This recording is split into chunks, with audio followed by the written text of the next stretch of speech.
Donc là, on arrive à la partie la plus importante, la partie financière. Comment bien acheter son véhicule, quand acheter le véhicule et quel type de véhicule acheter. On commence par quel type de véhicule acheter. Il faut comprendre, le marché marocain est assez spécial. Moi, en tant que loueur, on va venir me demander les véhicules qui sont habituellement proposés dans le marché. Clio, Hyundai, Dacia, Peugeot 208, Dacia Duster, Logan. Ça, c'est les véhicules qu'on va vous demander. Ça veut dire, il y a un client qui va venir. On ne parle pas des clients français qui viennent d'Europe, tout ça. Eux, ils prennent tout et n'importe quoi. On parle du client marocain. C'est ceux avec quoi tu vas travailler toute l'année. Il vient, il ne te dit pas, je veux une citadine. Il te dit, je veux une Clio. Est-ce que tu as une Clio? Non, j'ai une 208. Ok, ça passe. Non, j'ai une Golf. Non, j'en veux pas. C'est même pas une histoire de prix. Donc, faites bien attention à ne pas acheter des véhicules qui sont chers. Et là, transition, les véhicules chers. Quand est-ce qu'on sait est-ce qu'un véhicule il est cher ou pas? Alors, j'ai acheté une Clio, j'ai acheté un Range Rover.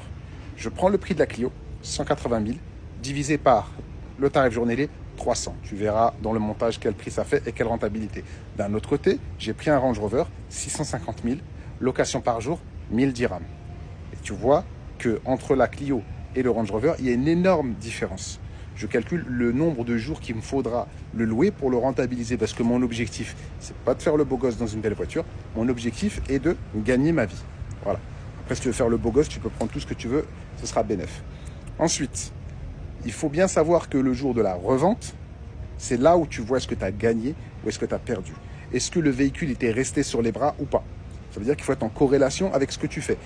Tu ne peux pas prendre un Range Rover et aller à Sidi Slimane ou à Hadcourt, région dont je suis originaire. Ça ne marchera pas. Il n'y a pas la clientèle pour. Ça marchera mieux à Marrakech, Casa, etc. Près des aéroports. Plus tu es loin de l'aéroport, plus c'est difficile de louer. Ensuite, comment comparer le tarif? Tu vas sur le site Wandaloo. Je ne connais pas le monsieur. Je sais que c'est toujours les tarifs réels et les promotions réelles. Je ne sais pas comment il fait, mais le tarif, il est exact. C'est le tarif le moins cher que tu pourras avoir en concession. Et dernier moment, quand acheter? N'achetez pas au mois de mai-juin. Au mois de mai-juin, tous les loueurs achètent. C'est le mauvais moment. Généralement, au mois de décembre, les entreprises qui n'ont pas réalisé les chiffres annuels vendent à prix coûtant certains véhicules pour rentrer dans les frais. Un 208 qui coûte 180 000 en été, je l'ai pris 184 000 il coûtait en été, je l'ai pris là en décembre à 169 000 dirhams. Donc voilà. Si vous avez besoin que j'approfondisse un autre point, mettez-moi une question en commentaire. Et si beaucoup de questions reviennent la même fois, je remettrai une vidéo et je suis là pour vous avec un grand plaisir.